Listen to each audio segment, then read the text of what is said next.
Welcome everyone to the Long John podcast with your host, Joseph Camperman.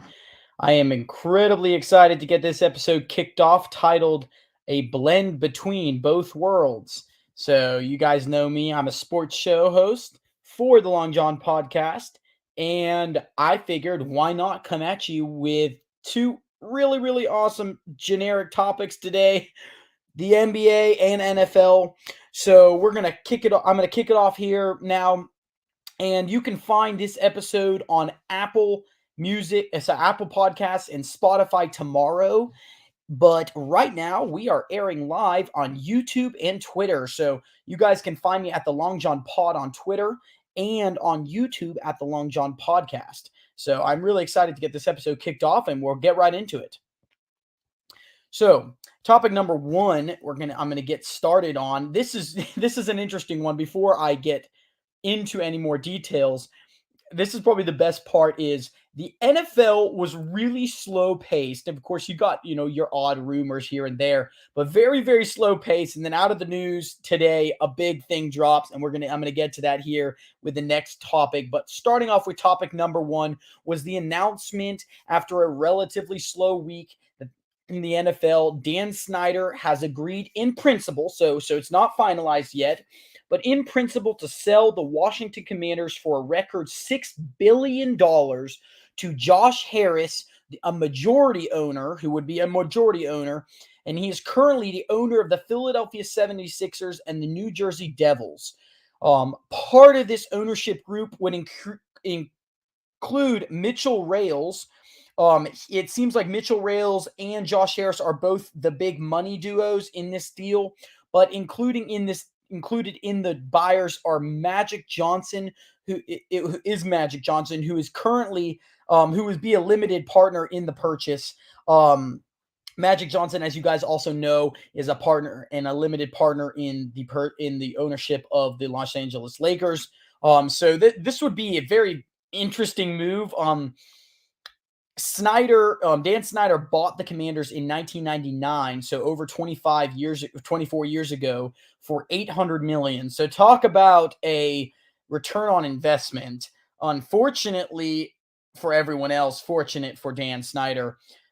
Fortunate for Washington Commander fans, anyone who knows or has followed the Commanders or followed the NFL for that matter, knows that Dan Snyder's ownership has been marred with countless scandals, workplace issues, sexual harassment cases, and I'm not even going to show any. I'm not even going to show any. I'm not going to spend the show spending time talking about the countless scandals that have surrounded Dan Snyder. I don't want to give him any more news or any more,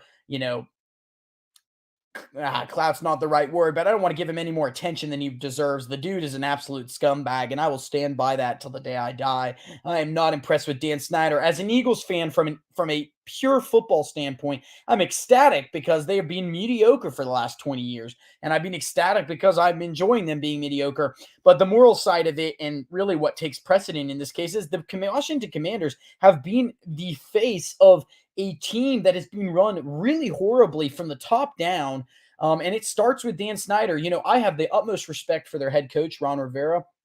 I think he did an excellent job from a culture standpoint, but ultimately he doesn't make the final decisions. That's a Dan Snyder decision. And Dan Snyder, I think every Commanders fan will agree, is an absolute scumbag. And I think Commanders fans would be very excited to know that, yeah, Dan Snyder is fully hopefully moving out of the Commanders ownership group. And we expected, obviously it's in principle, but I was just reading Twitter right before hopping on the show, and it looks like Josh Harris and Mitchell Rales are both courtside at the 76ers Nets game, which we'll get to later. They're courtside right now as we speak. So my guess is there's no coincidence that the owner of the 76ers is sitting courtside with the guy who's supposed to be this sort of the duo in the major money transaction that is being involved between Josh Harris, Mitchell Rales, Magic Johnson, and of course the current owner of the Commanders, Dan Snyder. So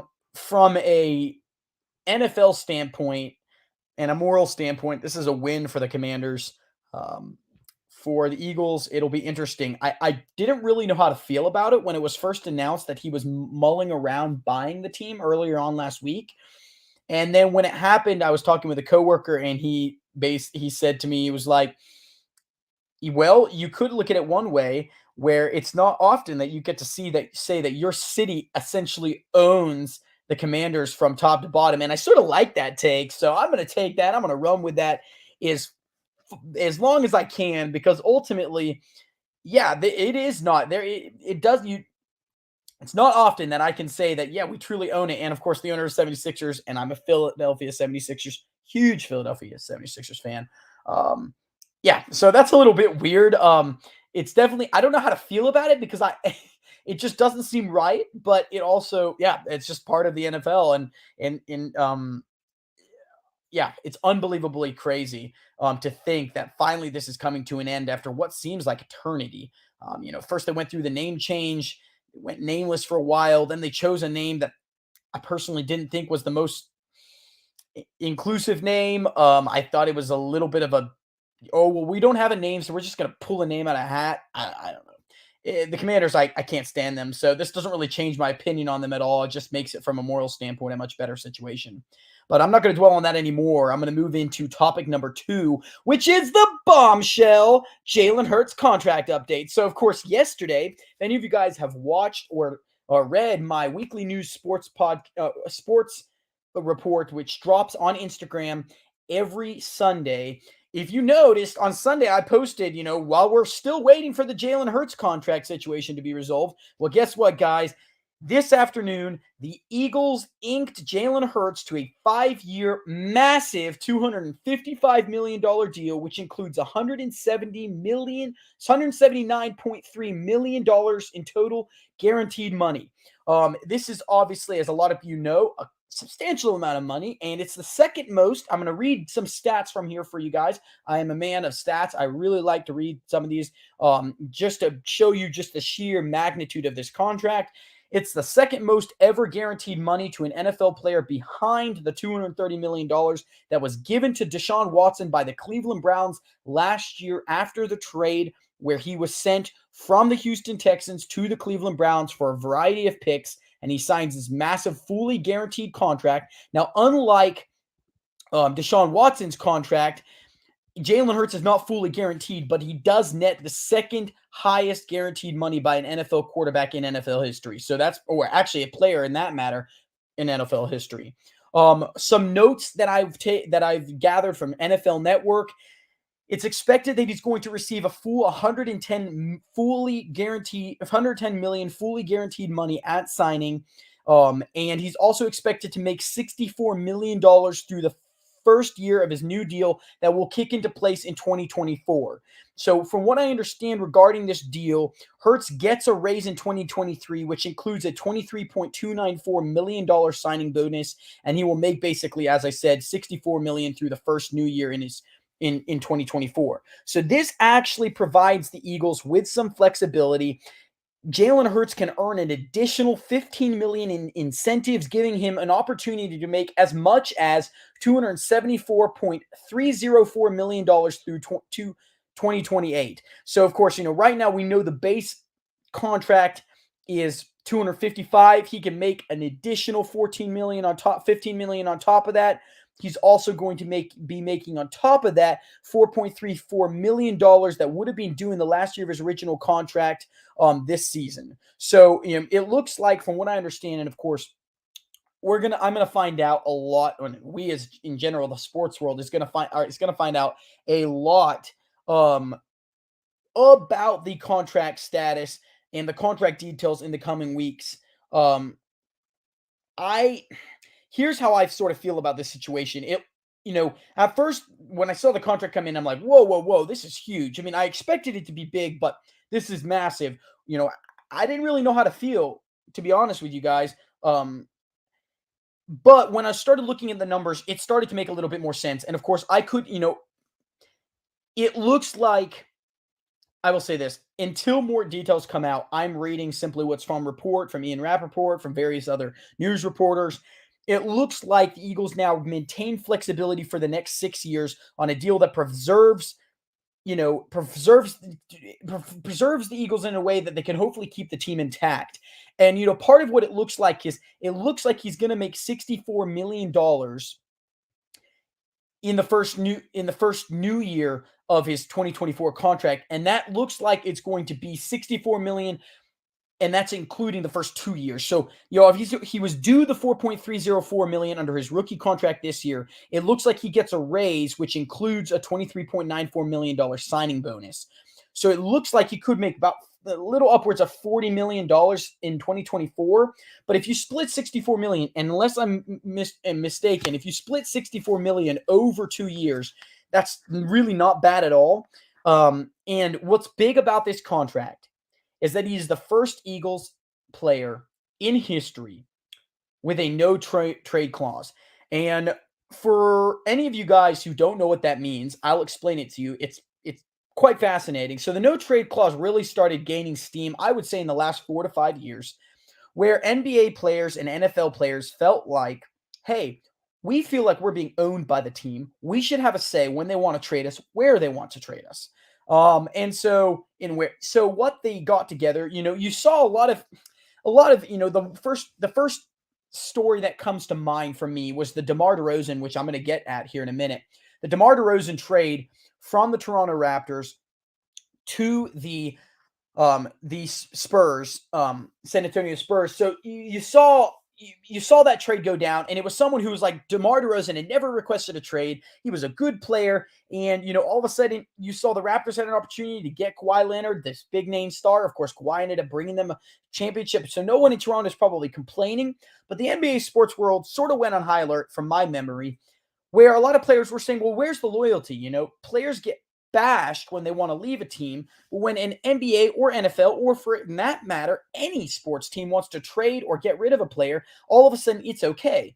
And so a lot of, in my memory, this has been a conversation that's had for many years now, but in my memory, that sort of started kick training this. You know what? If I'm going to play for you and I'm going to show you loyalty, you should show me enough loyalty to where you say, you know what? Hey, your cap's getting too, your contract's too big for this team. Maybe we're not seeing eye to eye. Instead of trading you to the first team who comes asking, which typically would probably be one of the worst teams in that sports league, instead of trading you to them because they probably have the most amount of first round picks, most amount of money, instead of trading you there, we're going to trade you to a team that you want to go to. Now, sometimes that does mean the worst team, because sometimes the players just wanting to get the money, but it sort of keeps that open line of communication between the players, and I'm fully in agreement with it. And so the no trade clause basically means if the Eagles want to trade Jalen Hurts, unless they can somehow figure out a way to make the guaranteed money feasible for another team, they're not going to trade him for at least the next 3 years. But if they want to trade him, they get to sit down with him and hash out with him and his agent where they want to go. And ultimately, that's what's happening right now with Aaron Rodgers.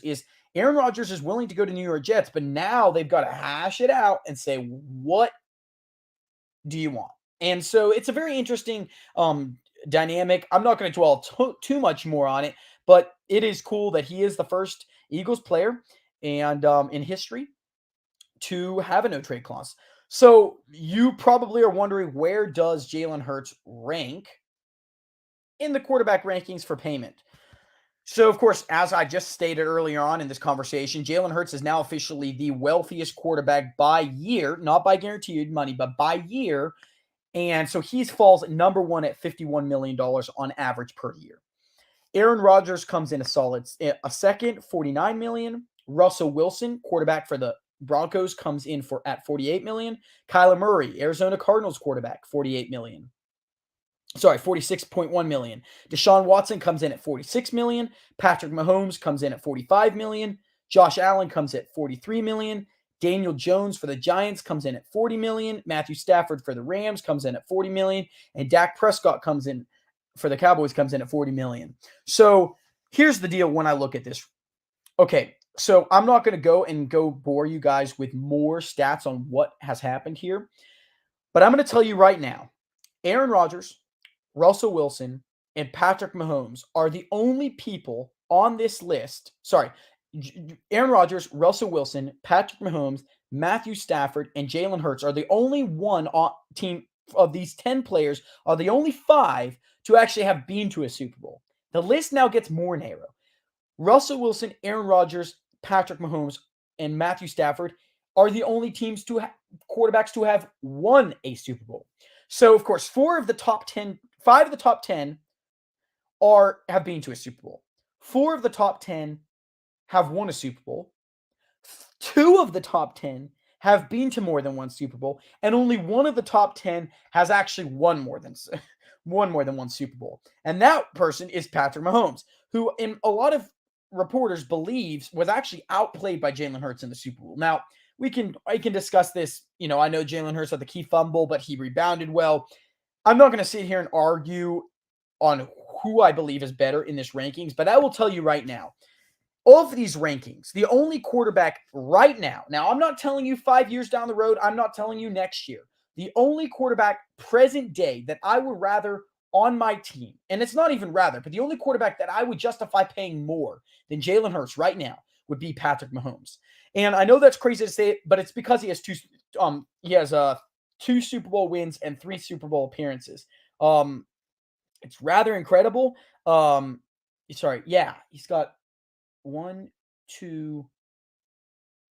Yeah, so he's got 3 Super Bowl appearances, 2 Super Bowl wins. It's incredible. So the real question is behind this is, okay, well, who's next? Well, Josh Allen I would rank next. Now, my opinion with this is Josh Allen and Jalen Hurts, I rank neck and neck. And I know I'm high on Jalen Hurts because, yes, I am partially biased, but I believe strongly that Josh Allen and Jalen Hurts, there is not a huge difference. Now, I guess I want to see Jalen Hurts continue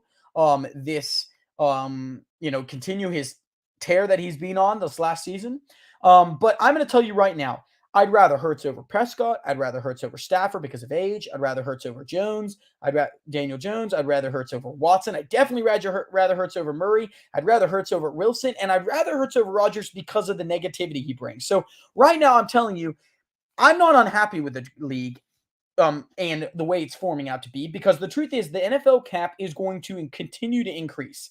And so right now, if I'm looking at it and I'm an Eagles fan, I know that, yes, while it looks like he's making a lot in years maybe 4, 5, and 6, or even years 2 through 6, that cap space is only going to increase. And so therefore, that deal that is now is going to be quickly surpassed. And you may ask, by who? Well, there's 3 quarterbacks on the market right now that are still waiting on a contract. And of course, the big one that I've talked about before in this show is Lamar Jackson. Apparently, they offered Lamar Jackson $200 million guaranteed. We'll see if that's something that's new or if that's later. It appears that Lamar Jackson told the Ravens last week, go get Odell Beckham and DeAndre Hopkins, and then we'll talk. And that's a diva move by me. I don't have any problem with Lamar Jackson wanting to get paid. I am fully for him getting paid. But when you start making those demands as a quarterback who's not even won more significant amount of playoff games, he's not finished the last 2 seasons healthy. I don't think, and he doesn't even have a Super Bowl win or a Super Bowl appearance. I don't think that gives him grounds to start making demands like Aaron Rodgers is making. Now, I also think Aaron Rodgers is a diva. So I wouldn't want either of them on my team. But he's the big one. On top of him, and these are the interesting ones, Joe Burrow from the Cincinnati Bengals, Justin Herbert from the Los Angeles Chargers, and not Los Angeles Chargers, Los Angeles Chargers. Yeah, and Tua Tagovailoa from the Miami Dolphins. They're all waiting for a contract. Now, I know Justin Herbert and Joe Burrow are both going to probably eclipse, if not meet, the contract that Jalen Hurts has got. I don't know about Tua yet. I think the Dolphins are still kicking the tires on whether they see him as their franchise guy. It appears they do, based off of the moves they made this offseason. But both Justin Herbert and Joe Burrow, I would expect to surpass this contract. And no Eagles fan is going to be laughing when they do, because the truth is, I firmly believe that the quarterback rankings are probably Patrick Mahomes, Joe Burrow, Jalen Hurts, and Josh Allen because of the playoff experience, and then probably Justin Herbert. I think quarterbacks 2 through 4 could be interchanged.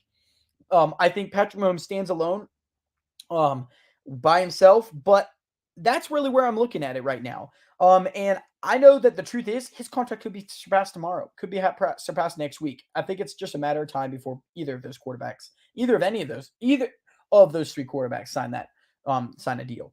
So moving on, the one really cool fact about this contract is it appears to be the largest contract ever negotiated by a female agent in sports history. So that's always really cool. I'm always for inclusion when it comes to having female participation in sports that were historically dominated by men. I think it's awesome, and Jalen Hurts has got a really good agent who I think looked out for him and kept the Eagles in mind when it came to giving them enough flexibility to where they're not just bankrupt for the future. So moving on to topic number 3. Of course, this is Philadelphia Eagles news. So I'm going to get to you with just a few different news. Of course, up until about 5 hours ago, the Philadelphia Eagles really hadn't made any major news. I'm going to go through a list of their top 20 top 30 draft visits.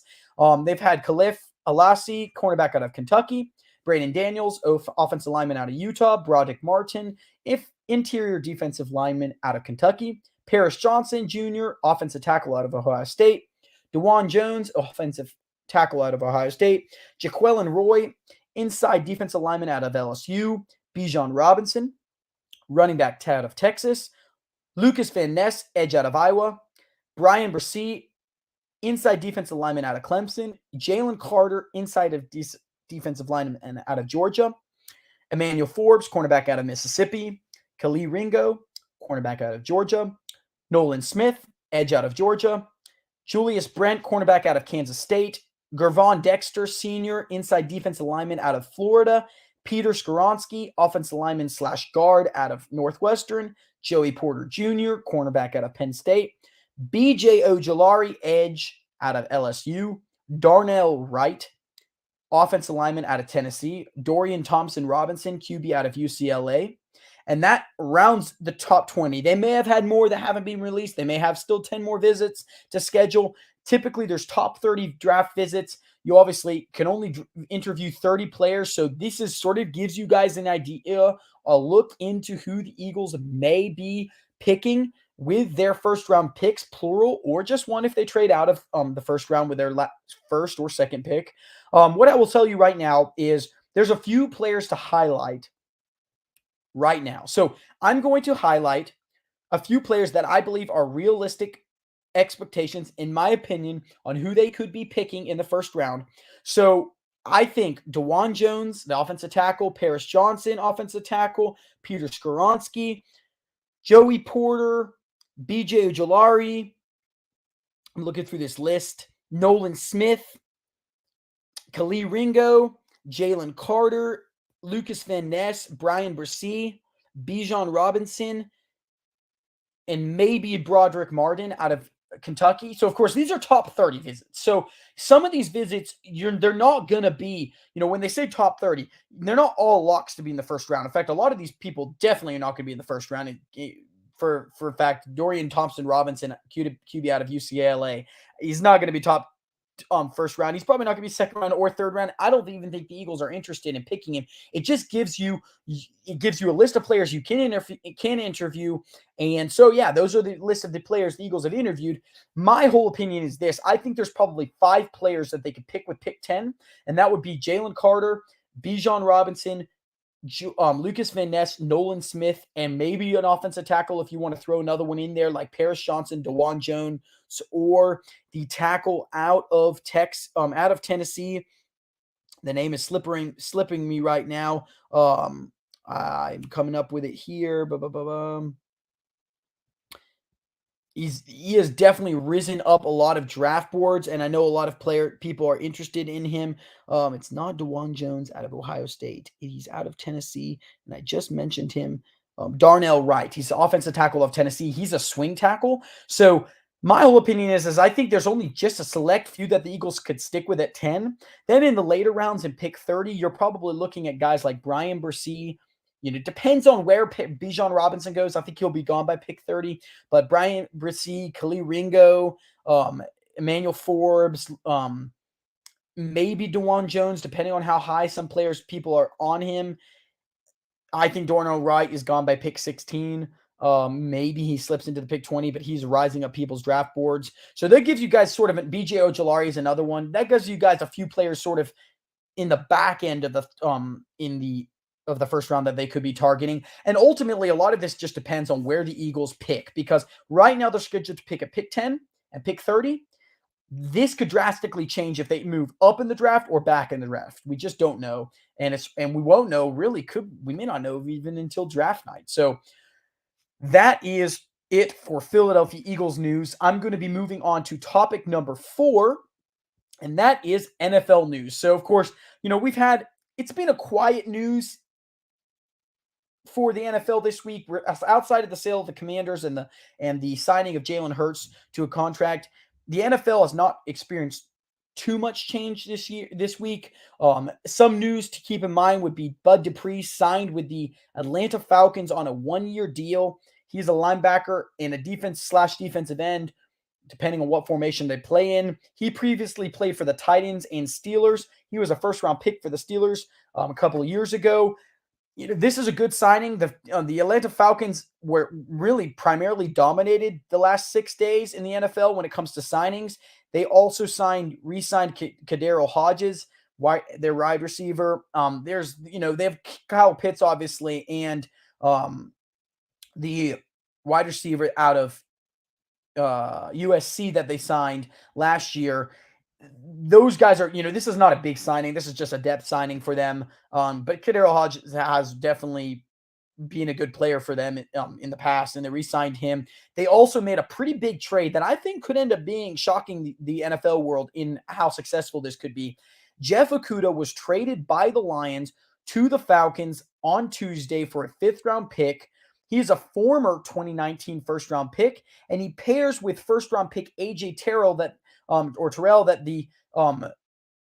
the Falcons picked out of Clemson a couple of years ago, and I believe it was also in 2019 maybe. So this is a big pick. Jeff Okudah obviously missed the entire of his rookie season with a torn Achilles, I believe, or ACL, one of the two. And so, the last 3 years, he's definitely not lived up to the top pick that he was picked as in the first round. But I think if he can turn it back around and be a good cornerback too, this could be a steal for the Falcons with a 5th-round pick, where you typically, when you're looking at 5th-round picks from a general manager standpoint, that there's a real chance that this person may not even make it to the first year on your team. So I think Jeff Okudah is more than likely making it on the team, assuming he holds up his end of the bargain in training camp and, obviously the offseason. But this is a big pick. So, of course, of the 4 signings that were, noted, those 3 of them were the Atlanta Falcons. So they were making moves this week. And it's an interesting one. Falcons still have a big question mark on who they're picking at quarterback, if they're picking in the first round. They have the quarterback out of Cincinnati from last year. They also have ex-Commanders quarterback Taylor Heinicke. It appears that Taylor Heinicke is going to be the starter, but I could see there being a competition. We also don't really know whether they're eyeing a guy like Will Levis, or, we know they're not going to pick a guy like CJ Stroud or Bryce Young, but they could be eyeing a guy like Will Levis or Anthony Richardson. Will Levis out of Kentucky, Anthony Richardson out of Florida. Both of those guys, it is up in the air on where teams view either of those 2 players. It looks like both of those guys are going to go somewhere before pick 15. Some teams don't have a first-round grade on them, but I would say quarterback-needy teams do. Then, of course, you get later in the first round and potentially middle of the first round, but I'm thinking later in the first round, early in the second round, you've also got a guy like Hendon Hooker out of Tennessee. So the Falcons have options if they want to bring in another guy, but the difficult part about the Falcons right now is I would not say they're in a full rebuild. The Bud Dupree signing was a little weird because it's like a 1-year signing, and you're like, well, what are you guys thinking? But I don't think they're in a full rebuild, but the real question is they could end up netting the number 1 overall pick next year. They have a few pieces to build around with, including a decent O-line. So you never really know. And Taylor Heinicke also can win you games. So that division is so open because of the way that, you've got Carr in New Orleans. You've got 100% guaranteed a new quarterback in Carolina. You've got the Tampa Bay Buccaneers with Baker Mayfield, and you've got the Falcons with, who knows, but Taylor Heinicke, the guy out of Cincinnati, or a drafted player. You really just don't know where the Falcons are going to land with a quarterback, but this division is very much open. And I'm excited to see, who wins the NFC South, because, a lot of people were making fun of the NFC East, where the Eagles are in, the division the Eagles are in, And now it looks like the NFC South could be the laughing stock this year. So I am not entirely complaining about that, even though it is nice when you're the only good team in the NFC East, which, weirdly enough, is not being a repeat person. And so will we see in the NFC East a repeat division winner? And that remains to be seen. Moving on to my NBA segment. So this segment is going to be all NBA, and starting with topic number 5, I am focusing on the NBA Eastern Conference playoffs update. So as you guys know, on Tuesday of last week, the Atlanta Hawks defeated the Miami Heat in the NBA play-in tournament. They will now be facing the Boston Celtics, who they lost to on Saturday in a 7-game series in the first round of the NBA playoffs. So they lost 99 to 112 to the Boston Celtics. It looked like a relatively convincing win by the Celtics. I have a feeling this could be one of those four-game sweeps by the Celtics in the first round. As you guys, if you know, on Monday when I was filming the podcast, I predicted that the Hawks would actually lose to the Heat and then lose to the Raptors. So I went 3 out of 4 teams that I picked to go to the playoffs in the play-in tournament were correct. But the Hawks were one of the teams I actually had missing out on it altogether. And they ended up netting the 7th seed, which right now could end up being a curse, which is interesting. I'm going to get to that here in a minute. But moving on to the next NBA play-in tournament on the Eastern Conference, Wednesday, the Chicago Bulls defeated the Toronto Raptors, but proceeded to lose to the Miami Heat in the second round of the tournament. And the Heat now will be playing the Milwaukee Bucks in a 7-game series in the first round of the NBA playoffs. So it's interesting. When I look at the Eastern Conference and moving into the NBA playoff Game 1 series that took place over the weekend, the two lower seed teams, so out of the four games that were played, 2 lower seed teams won. That's pretty interesting. It definitely means that there's going to be some competition in the NBA's Eastern Conference. On Saturday, the Philadelphia 76ers defeated the Brooklyn Nets 121-101 in Game 1 of the first round of the NBA playoffs. Joel Embiid was frequently doubled in this series, in this game, but he still managed to put up a good stat line. But as we're speaking, the Philadelphia 76ers are losing by 7 points with 2 minutes left to go in the first round of the NBA series of Game 1. And I said last week, I really think this is going to be a 6-game series. I have a lot of respect for Mikal Bridges and the Brooklyn Nets. I don't think this is going to be a run over a team. If the Sixers can go up 2-0, maybe they can get this game in 5, but I don't think it's going to be a sweep. And right now they're losing by 7 points, which could change. I may announce the score before the end of the game. But moving on to the next NBA Eastern Conference game, the New York Knicks narrowly defeated the Cleveland Cavaliers in Game 1 of the first round of the NBA playoffs. And what I talked about last week is currently, when I spoke on Monday night, there was a big question mark on whether Julius Randle would be playing for the Knicks. Well, he returned and he played the game for the Knicks, and that, I believe, is a really big deciding factor on why they were able to pull off this win. The real question is, can the Knicks pull off the upset? Because, I don't think everyone had the Cavaliers winning, but it was a big expectation that the Cavs were going to pull this game out, especially if Julius Randle was going to miss games. Moving on, the Boston Celtics defeated, as I said, the Hawks. I know I'm just restating that as I stated earlier on, 112-99. I don't see much for the Hawks in their chances of winning against the Celtics, who a lot of people have as a favorite to represent the NBA Eastern Conference. Moving on, for probably arguably the biggest game of the weekend on the NBA Eastern Conference was the Heat defeating the Bucks 130-117 in Milwaukee's stadium.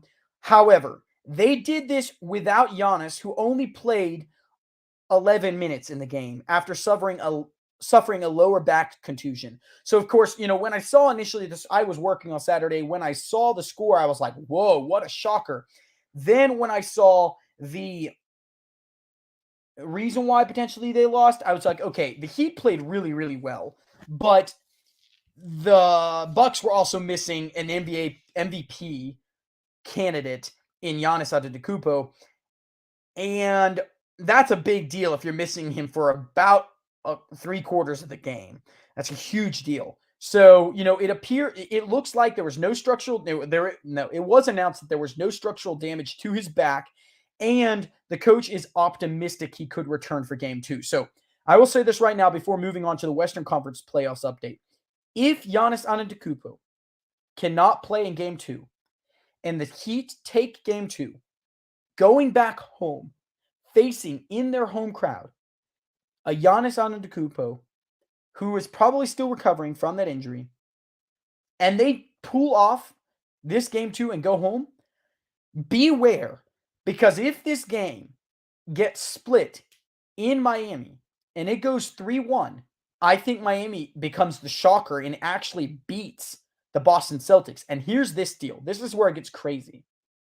If Miami beats the Boston Celtics, it beats the Milwaukee Bucks, they, as long as the Boston Celtics win, would play the Boston Celtics. And the 76ers would actually get a second round at home, which is big because it could mean that the Sixers could either host the Eastern Conference Finals if the Heat were to surprise and beat the Celtics, or you have this big rivalry between the Celtics and the 76ers going to the finals. So, of course, that is very, very much hypothetical, but this is a big deal. And I definitely expect some big changes to be made if Giannis can't make it. How do they shut down and how do they compensate for Giannis not playing in game 2 if he does indeed miss it? Moving on to topic number 6, I've got NBA Western Conference playoffs update. So the NBA Western Conference, got a little bit more to talk to because there's a little bit more information. On Tuesday, the Los Angeles Lakers defeated the Minnesota Timberwolves in overtime, as I had stated I thought they would do in the NBA play-in tournament, and they are now facing the Memphis Grizzlies in a 7-game series of the first round of the NBA Finals. On Wednesday last week, the Oklahoma City Thunder defeated the New Orleans Pelicans, as I thought they would, in the NBA play-in tournament, but proceeded to lose, as I also thought they would, to the Minnesota Timberwolves in the second round of the tournament. Now, Rudy Gobert did end up playing, so that was a big reason why I believe the defense was able to shut down Oklahoma City Thunder, who had a high-powered offense. But the Timberwolves now are playing the Denver Nuggets in a 7-game series in the first round of the playoffs. And I don't believe that is a blessing in disguise because the Denver Nuggets are very good, and it shows by how they defeated last night the Timberwolves in game 1. They defeated them by a score of 109-80, where Jokic put up 13 points, 14 rebounds in 28 minutes. Now, what's interesting is both Jokic and Embiid, big-time MVP candidates, both of them didn't have stats that jumped off the chart. I thought personally that Embiid played much better than Jokic, but Jokic also played a significant amount less than Embiid. So in game 1, Embiid played, I'm looking at right now here for you guys. In game 1, Embiid played, well, actually, I take that back. Embiid played 33 minutes, so 5 minutes more. But, he also had 26 points. Not as many rebounds or assists as Jokic, but it still goes to show you both of these guys are very dominant and they're very, very respected enough to where they're getting double teamed, sometimes triple teamed, depending on the formation.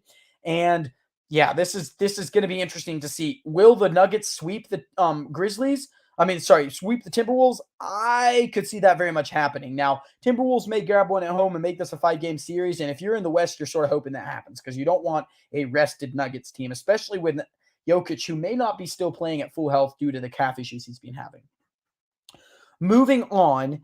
So this is interesting. In the Western Conference, 3 lower seed teams won game 1. So, of course, besides the Nuggets game, 3 lower seed teams won. And that, I think, signals at the competitive nature, and I'm not saying there's a huge difference, but the competitive nature between the Western Conference teams and the Eastern Conference teams. I firmly believe that there's 4 Eastern Conference teams that are sort of head and shoulders, and that's probably the top 3 to 5. You could probably alternate Cavs and Knicks. But in the Western Conference, I really think that the top 6 to 7 teams are all very much even. not even in the way they played, but you could, like, the series could go either way. And that is an example of that is the Sacramento Kings were narrowly defeated by the Golden State Warriors 126 to 123 in game 1 of the first round of the playoffs. And I spoke on the show last week on how I believed this series could be the highest scoring series in the NBA this year. And I believe that is a very possibility after seeing that score, which was very, very high. Both of these teams know how to play basketball and they score a lot of points. And so that is going to be really, really exciting.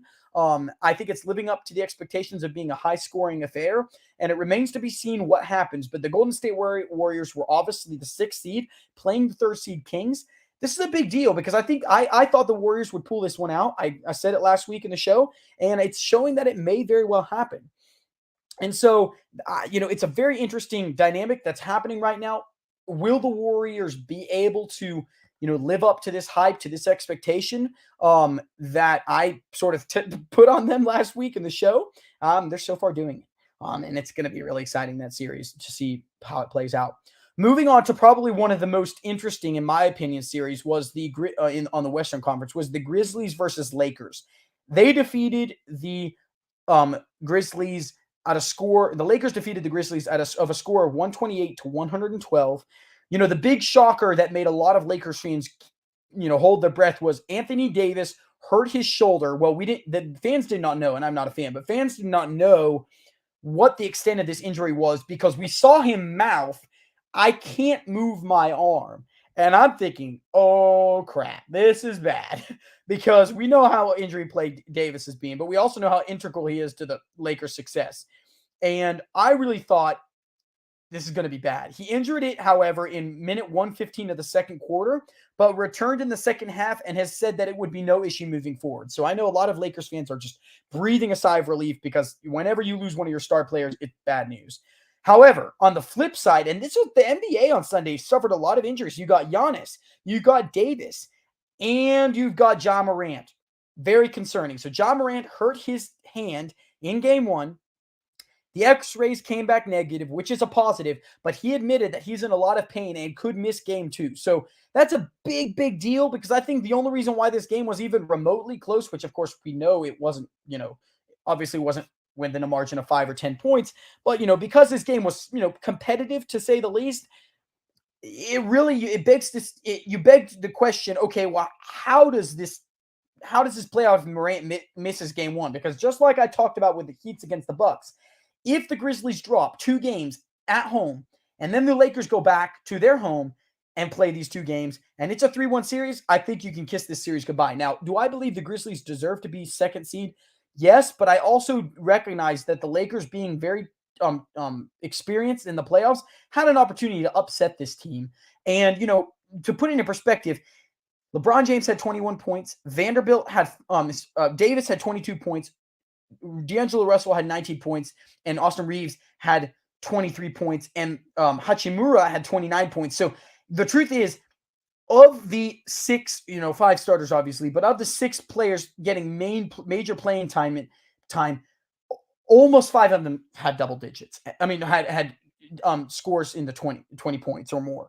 And that's a big deal. So, the Camper Report, my brother Benjamin Camperman announced last week in the chat that they would be going all the way. I really think the Lakers could be making moves this year. As far as a dark horse, I didn't have them as a dark horse. I don't still have them as a dark horse because I think they're going to run into some issues.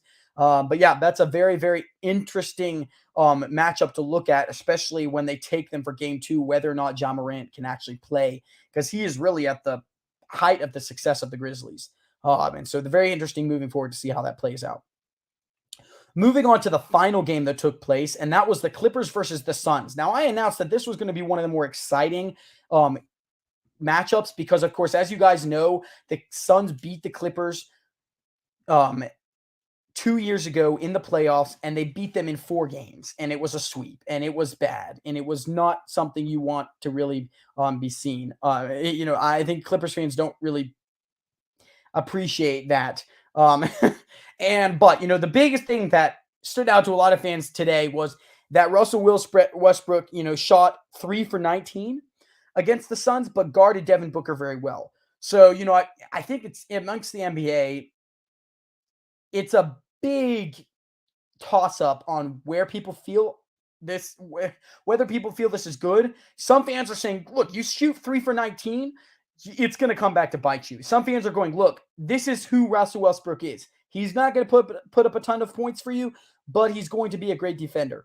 I will say this. I fall on more of the side that says, look, you can be a great defender, but if you're taking 19 shots and only making 3, at some point you're going to lose your team the game. So it'll be interesting to see what happens if they encourage him to either, you can't work on your shot tomorrow and expect to be better, but either encourage him to take better shots, but some of them were wide open jumpers he was missing.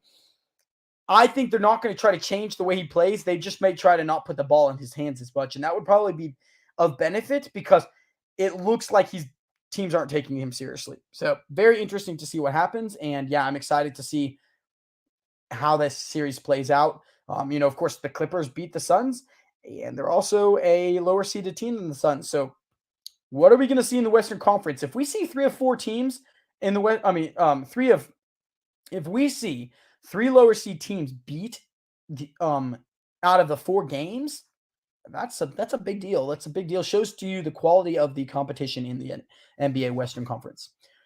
So, I've been thinking about this for a while. I'm going to start doing Did You Know Sports Facts to finish off the stream.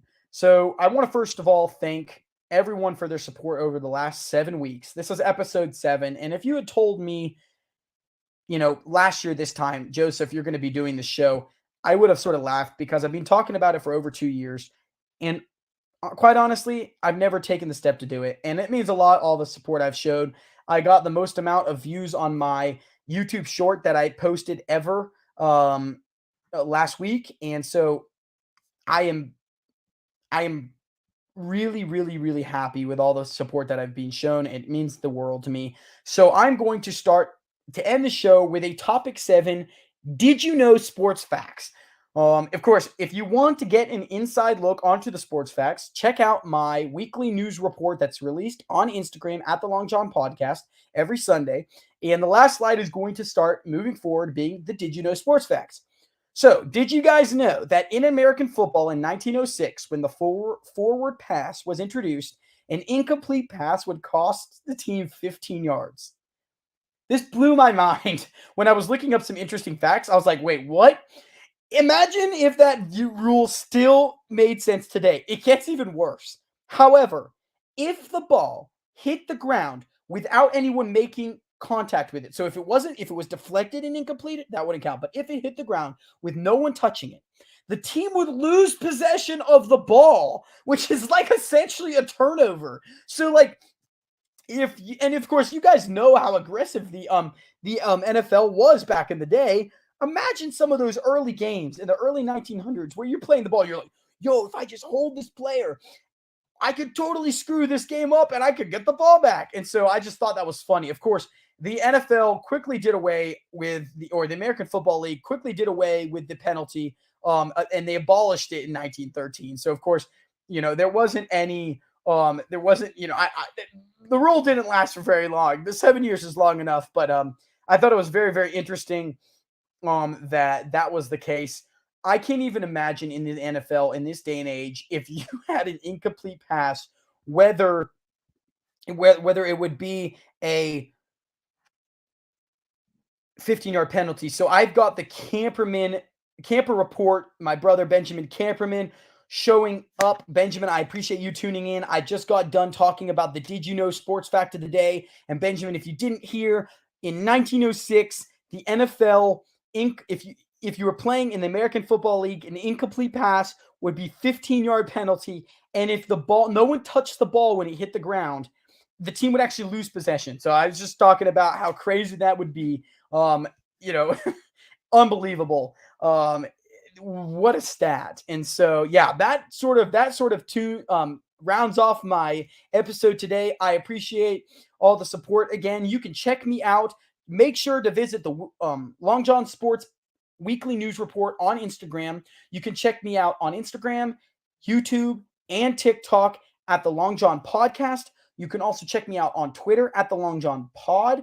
My streams show every week live on YouTube and Twitter, and you can find them aired later on Spotify and Apple Podcasts, also at the Long John Podcast. So thank you guys again. It's been a really fun episode talking about the NFL, the NBA, and dropping a little sports fact of the day. Thanks again for any and all of your guys' support. And until next time, it's been your host, Joseph Camperman, and I'm signing off.